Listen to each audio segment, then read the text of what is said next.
오늘 본문의 시작은 하나님이 역사하셨던 놀라운 승리 후의 반응으로 시작이 됩니다.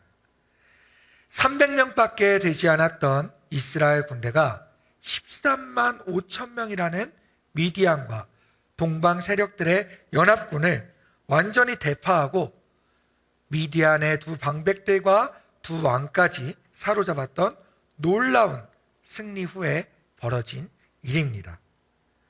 사실 세계 역사의 어떤 전투를 살펴봐도 이와 같은 수적 열세를 극복하고 승리한 전투는 없었습니다. 여러분 300대 13만 5천 하면 감이 오지 않으시겠지만 이것을 우리 비율로 따지면 1대 450의 비율입니다. 이 전투에서 승리하려면 한 사람이 450명과 싸워서 한 번도 지지 않고 모두 이겨야 간신히 승리할 수 있는 전투였던 것입니다. 정말 사람의 힘으로는 할 수 없는 놀라운 기적과 같은 일이 일어난 전투였죠. 하나님께서는 왜 이런 유례가 없는 그런 전투를 이스라엘 땅에 벌어지게 만들어 주셨을까요? 그것은 전쟁의 승패는 사람의 기술이나 병력의 유무나 무기의 날카로움에 있지 않고 오직 하나님께만 달려있다는 것을 보여주시기 위해 이러한 놀라운 기적과 같은 승리를 우리에게 보여주신 것입니다. 하나님께서는 3만 2천 명으로도 상대할 수 없어서 두려워 떨고 있는 이스라엘 백성들에게 두려워 떠는 2만 2천 명은 각기 집으로 돌아가라고 말씀하십니다. 또 남아있는 10,000명 중에서도 물을 마실 때 개처럼 혀로 물을 핥아먹는 300명만 남기고 나머지는 다 집으로 돌아가라고 하십니다. 병력이 많아도 모자를 판에 왜 하나님께서는 이렇게까지 병력을 줄여서까지 놀라운 기적과 같은 승리를 보여주려고 하셨을까요? 그 이유는 사사기 7장 2절 말씀에 하나님께서 직접 말씀하고 계십니다. 여호와께서 기드온에게 이르시되 너를 따르는 백성이 너무 많은즉 내가 그들의 손에 미디안 사람을 넘겨주지 아니하리니 이는 이스라엘이 나를 거슬러 스스로 자랑하기를 내 손이 나를 구원하였다 할까 함이니라. 하나님께서는 이스라엘 백성들이 자기 힘으로 자기 군대로 이 전쟁에 승리하였다라고 자랑할까봐 그렇게 자랑하지 못하도록 압도적인 하나님의 능력으로 이 전투를 승리하도록 하신 것입니다. 심지어 이 사실은 이 전투의 승패가 하나님께 달려있다는 사실을 누구도 알고 있었냐면 적군이었던 미디안 군사들도 알고 있었습니다. 사사기 7장 14절 말씀을 보면 그의 친구가 대답하여 이르되 이는 다른 것이 아니라 이스라엘 사람 요아스의 아들 기드온의 칼이라. 하나님이 미디안과 그 모든 진영을 그의 손에 넘겨주셨느니라 하더라. 아멘. 이 전쟁은 하나님께서 주관하셨다는 사실을 심지어 적군인 미디안 사람들도 알고 있었어요.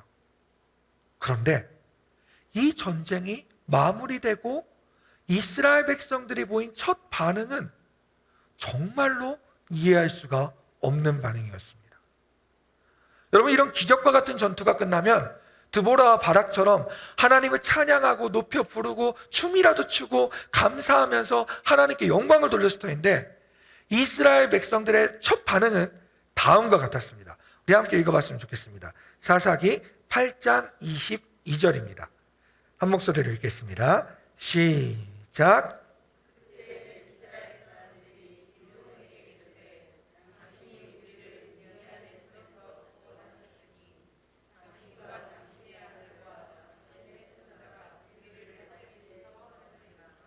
아멘.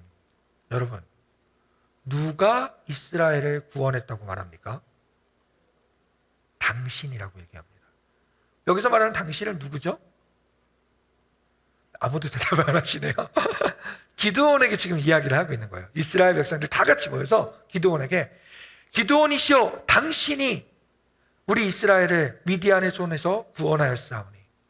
당신과 당신의 자손과 당신의 손자가 우리를 다스려 주소서. 지금 기드온에게 이렇게 얘기를 하고 있는 거예요. 하나님께서는 32,000명이나 되는 군사를 300명으로 줄여서면서까지도 하나님께서 이 전쟁을 주관하신다는 것을 보여주시고 알려주시고 깨닫게 해주시고 체험하게 해주셨는데, 그럼에도 불구하고 이 이스라엘 백성들은 다 끝난 다음에 이스라엘 백성들을 미디안의 손에서 구원한 사람이 누구라고 얘기합니까? 기드온이라고 얘기하는 거예요. 얼마나 안타까운 일입니까?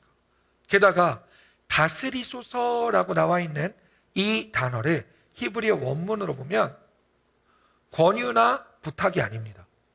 명령형입니다. 당신이 다스려야만 합니다. 왜? 당신이 우리를 구원하였으니까. 하나님께서 하신 이 모든 영광을 누구에게로 돌리고 있냐면 한 사람인 기드온에게 돌리고 있는 것입니다. 여러분, 이런 상황에 기드온은 뭐라고 대답했을까요? 우리 기드온의 대답을 함께 같이 읽어보겠습니다. 사사기 8장 23절 말씀입니다. 시작.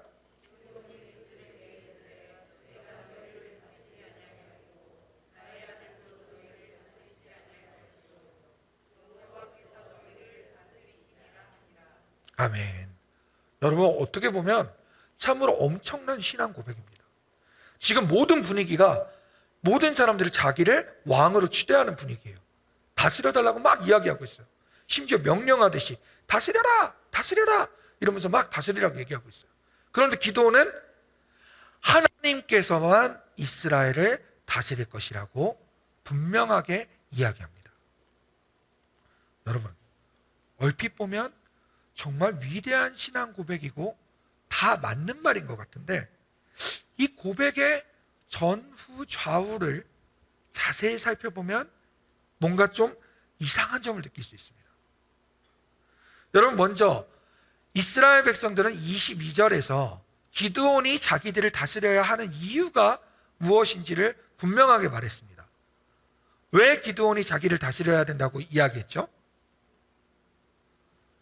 기드온이 미디안의 손에서 이스라엘 백성들을 구원하였기 때문에 다스리라고 얘기합니다. 이 이야기를 들었다면 기드온은 분명히 이야기를 해야 됩니다. 이스라엘 백성, 당신들을 구원하신 것은 나 기드온이 아니라 하나님이십니다. 그렇기 때문에 하나님께서 당신들을 다스려야 합니다. 이렇게 말하는 것이 옳아요. 그런데 기드온은요, 23절 말씀에서 일부러 그런 건지 아니면 몰라서 그런 건지 모르겠지만 왜 하나님께서 그들을 다스려야 하는지에 대한 이유를 빠뜨립니다. 그리고 은근히 자기가 이스라엘 백성을 미디안의 손에서 구원해냈다는 것을 묵인합니다. 그리고 자기의 공로를 은근히 인정합니다. 이렇게 생각할 수밖에 없는 이유가 그 다음 절에 나와 있습니다. 이스라엘 백성들에게 여호와께서 다스릴 것이라고 말하자마자 그 다음에 기드온은 하나님이 다스린다고 말해놓고선 자기가 곧바로 이스라엘 백성들에게 되게 의미심장한 요청을 한 가지 합니다. 그런데 여러분, 그 요청이 심상치가 않습니다. 백성들이 적군으로부터 빼앗은 금 귀고리를 다 달라고 요청하는 것입니다. 지금까지 사사기에 나왔던 그 어떤 사사들도 전쟁이 끝난 후에 전쟁의 탈취물들을 자기에게 달라고 요청한 사사들은 한 명도 없었습니다. 이것은 사실 백성들에게 충성을 요구할 만한 이방인의 왕들이나 할 만한 그런 행동들이었습니다. 특별히 하나님은 신명기 7장 24절 25절에서 앞으로 너희들이 가나안 땅에서 전쟁을 치렀을 때 그 후에 어떻게 행동해야 할 것인가를 명확하게 말씀해 주셨습니다. 우리 그 말씀들을 함께 읽어봤으면 좋겠습니다. 신명기 7장 24절 25절입니다. 24절 같이 읽어볼게요. 시작. 너는 그들의 이름을 천하에서 제하여 버리라. 너를 당할 자가 없이 내가 마침내 그들을 진멸하리라. 너는 그들이 조각한 신상들을 불사르고 그곳에 입힌 은이나 금을 탐내지 말며 취하지 말라. 내가 그것으로 말미암아 올무에 걸릴까 하노니 이는 내 하나님 여호와께서 가증히 여기시는 것입니다. 아멘. 하나님 분명히 뭐라고 말씀하십니까? 은이나 금을 취하지 말라고 얘기하십니다. 그것들은 하나님께서 가증히 여기는 것이라고 말씀하십니다. 그리고 반드시 그것들이 너를 올무에 빠지게 할 것이라고 신명기 말씀에서 이미 말씀하셨습니다. 그럼에도 불구하고 기드온은 하나님께서 주신 놀라운 은혜의 승리 끝에 하나님께서 주신 그 놀라운 취득물들을 다 자기에게 가져오라고 이야기합니다. 그런데 금뿐만이 아니라 뭐도 가져오냐면 그 미디안 왕들이 가지고 있었던 초승달 모양의 증표들도 가져오라고 합니다. 또 그것뿐만 아니라 뭐도 가져오냐면 왕들만 입을 수 있었던 왕들의 상징인 자주색 옷도 자기가 가져갑니다. 입으로는 나와 내 자손들이 다스리지 않고 하나님이 다스린다고 이야기했지만 실제로 그의 행동은 왕이나 할 법한 행동들을 그 자리에서 하고 있었던 것들입니다. 게다가 금을 다 모았더니 그 금의 양이 1700세겔입니다. 지금으로 따지면 20kg 이렇게 되는 건데요. 저 대충 쳐봤더니 40억 정도 되는 것 같아요. 이 정도 되는 금의 양을 가지고 뭐를 만드느냐? 에봇을 만듭니다. 여러분, 에봇이 무엇입니까? 대제사장들이 입었던 조끼와 비슷한 옷이었어요. 제사장들만 입을 수 있었던 앞뒤로 연결되어 있는 조끼 같은 옷이었습니다. 그런데 그 에봇을 입고 제사장들이 뭐를 했냐면 우림과 둠밈이라는 두 가지의 돌을 들고 하나님의 뜻을 구할 때 그 에봇이라는 옷을 입고 하나님 앞에 나아갈 때 사용했던 옷이 바로 에봇이었습니다. 오로지 제사장들만 입을 수 있는 옷이었죠. 그런데 그 금으로 제사장들만 입을 수 있었던 옷인 에봇을 만듭니다. 그리고 그 에봇을 어디에 두냐면 자기의 집인 오브라의 에봇을 두게 됩니다. 여러분, 이 당시에 하나님의 집인 성막은 어디에 위치해 있었을까요? 실로라는 곳에 위치해 있었습니다. 거기엔 제사장도 있었고 언약궤도 있었고 하나님께 드릴 제사도 실로에서 이루어지고 있었습니다. 그런데 하나님께 뜻을 구할 때마다 입어야 하는 에봇을 기드온이 금으로 만들었어요. 그럼 백성들은 하나님께 뜻을 구하러 갈 때마다 실로로 가게 될까요? 오브라로 가게 될까요? 당연히 하나님의 놀라운 역전의 용사였던 위대한 사사가 직접 만든 하나님께 계시를 받고 음성을 들었던 그 기드온이 직접 손수 한 땀 한 땀 제작한 20kg짜리 금 에봇으로 하나님의 뜻을 구하러 몰려들었을 겁니다. 이렇게 성경은 그 사건에 이스라엘 백성들이 에봇을 음란하게 했다고 표현합니다. 하나님 대신 기드온이 만든 에봇을 섬기게 된 겁니다. 기드온은 이 에봇을 만들므로써 이스라엘 백성들을 우상 숭배라는 올무로 빠지게 하는 무서운 일을 행하게 된 것이죠. 여러분 생각해 보십시오. 백성들이 오브라에 하나님의 뜻을 물으러 옵니다. 옛날에 하나님에게 가던 것처럼 각종 재물들을 아마 가져왔을 거예요. 그리고 기드온을 만나러 가는데 그냥 갈까요? 감사한 마음, 고마운 마음이 있으니까 온갖 예물들을 다 가지고 갈 겁니다. 심지어는 정략 결혼하기 위해서 자기 딸들도 데리고 갈 거예요. 사사기 9장에 보면 기드온이 얼마나 많은 여성들과 결혼을 했는지 자녀가 70명이에요. 그것도 모자라서 그 아내들도 모자라서 첩까지 두어요. 그래서 그 첩 때문에 나중엔 고륙상쟁에 피비린내 나는 투쟁이 벌어지게 됩니다.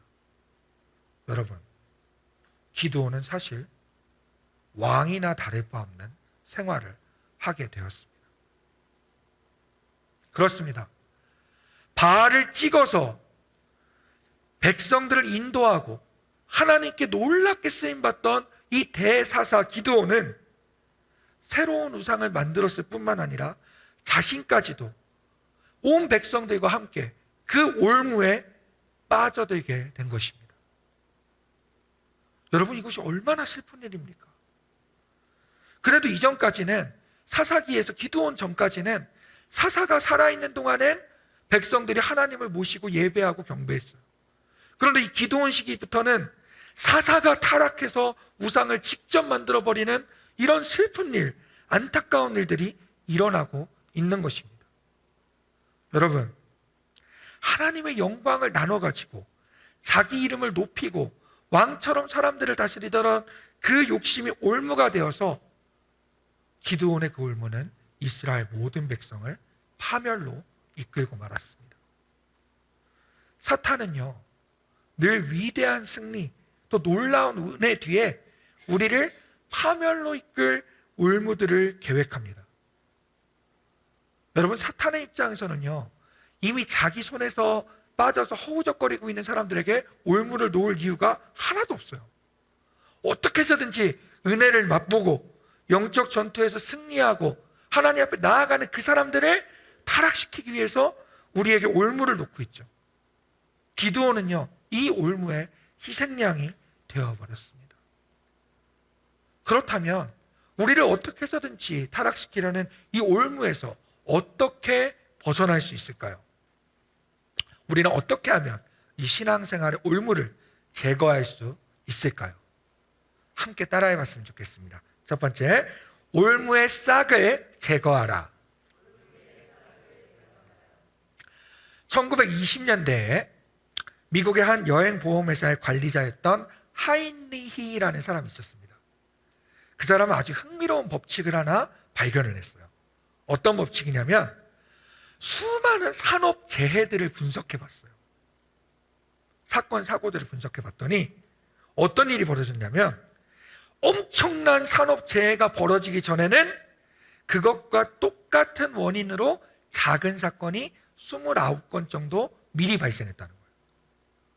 그 29건의 사건이 발생하기 전에는 운 좋게 사고가 나진 않았지만 사고가 날 뻔한 사건들이 300건이 있었다는 거예요.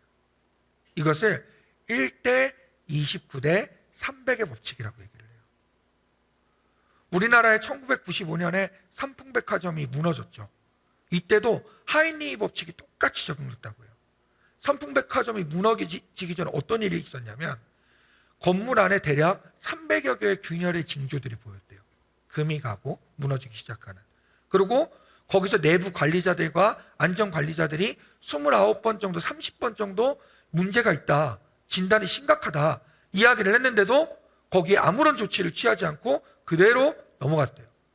그랬더니 결국엔 1000명 이상의 사상자를 내는 엄청난 사건이 벌어지게 됐습니다. 이 하인리 법칙이 주는 의미를 두 가지로 정리하면 다음과 같습니다. 첫 번째는 사소한 것을 계속 방치하면 큰 사건을 야기한다는 거죠. 두 번째로는 작은 사고는 거기에 그치지 않고 연쇄적인 사고로 이어진다는 겁니다. 여러분, 오늘 본문에 나온 기드온도 갑작스럽게 올무에 빠지게 된 걸까요? 아닙니다. 사실 기드온에게도 사사기 말씀을 잘 살펴보면 올무에 빠질 만한 사소하게 보이는 징조들이 계속해서 나타났어요. 근데 그것들을 계속 무시하고 그냥 넘기고 아무렇지도 않게 넘겼을 때 끝내는 이스라엘 백성들을 모두 파멸로 이끄는 올무에 빠지게 된 겁니다. 예를 들어 볼까요? 사사기 7장 18절 말씀을 함께 봤으면 좋겠습니다. 여러분 같이 읽어봤으면 좋겠습니다. 시작.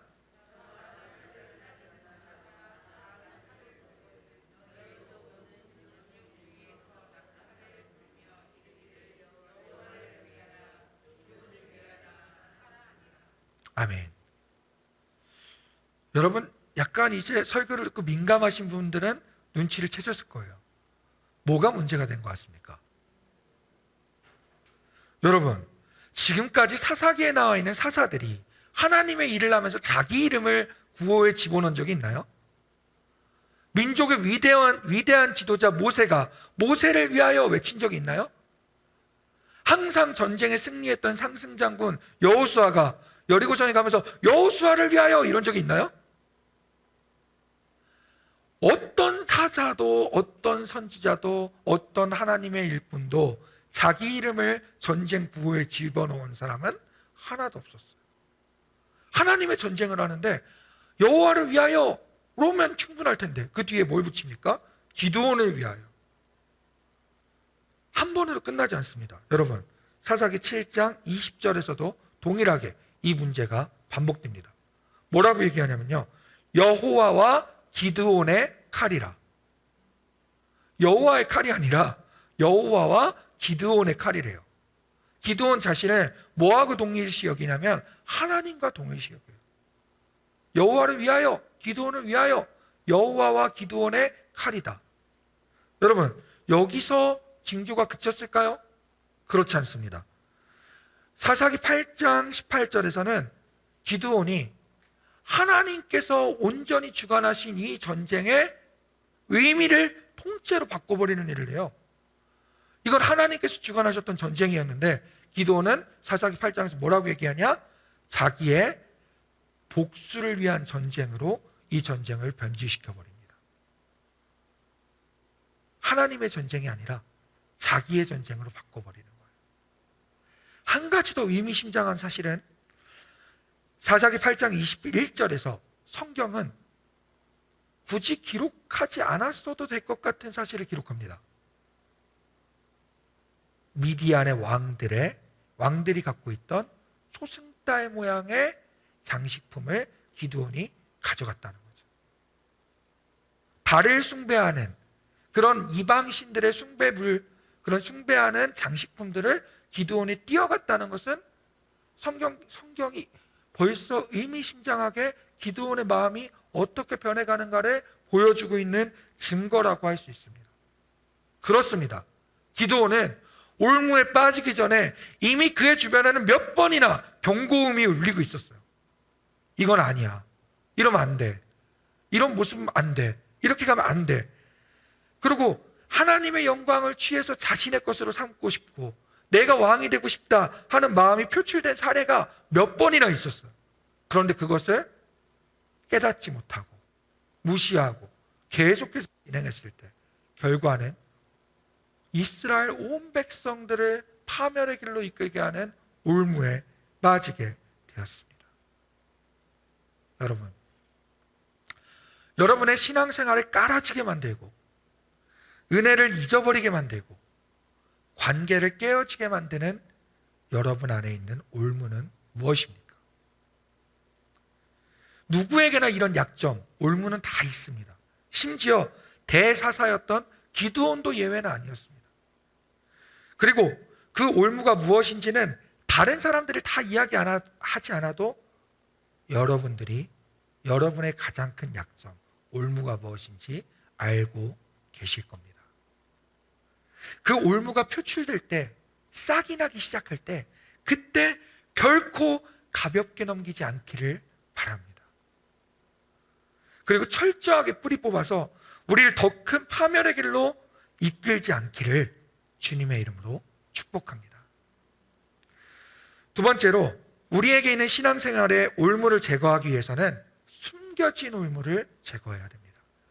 따라해 보겠습니다. 숨겨진 올무를 제거하라. 그렇습니다. 올무 중에서도 여러분 가장 무서운 올무는 뭐냐면 하나님을 위한다라고 포장되어 있는 올무입니다. 기드온은요, 말로는 여호와께서 너희들을 다스릴 것이다 라고 말하면서 그의 행동은 그 자신이 이스라엘 백성들 모든 사람들을 다 다스렸습니다.